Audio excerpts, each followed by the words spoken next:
有一日喺茶餐廳，喂阿婆做咩啊？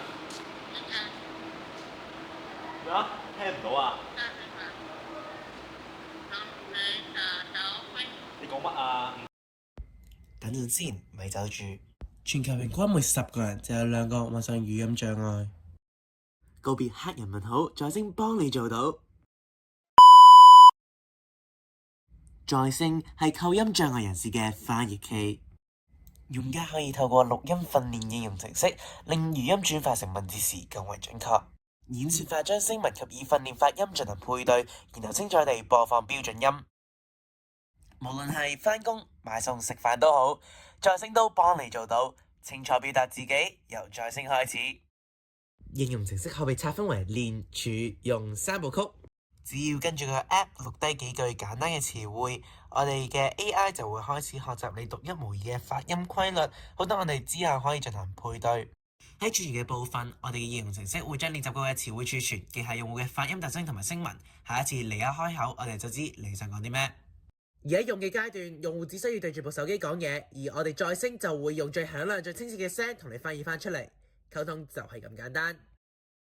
我哋收集咗一啲構音障礙人士嘅話語，一齊睇下究竟普通嘅語音識別系統能唔能夠知佢講緊啲咩？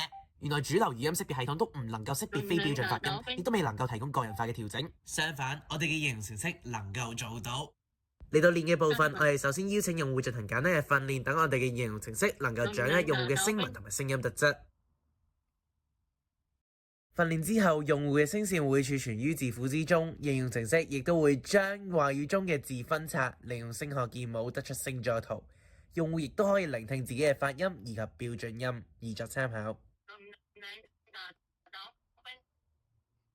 經訓練後，用戶可隨即使用轉錄功能，透過對比聲線、聲作圖及已儲存的發音兩者的相似度，得出吻合字詞，作出翻譯。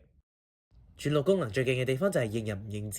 經訓練之後 ，AI 可以捉住你把聲獨有嘅節奏同埋波幅。呢一個過程就好似攞住一把生咗鏽嘅鎖匙咁樣，雖然個樣變晒，唔再閃靈靈，就好似把聲矇到打咗格仔咁。但係只要入到個鎖匙窿，即個人字庫，個轉錄規律即聲紋啱位，溝通嘅大門依然會為你打開。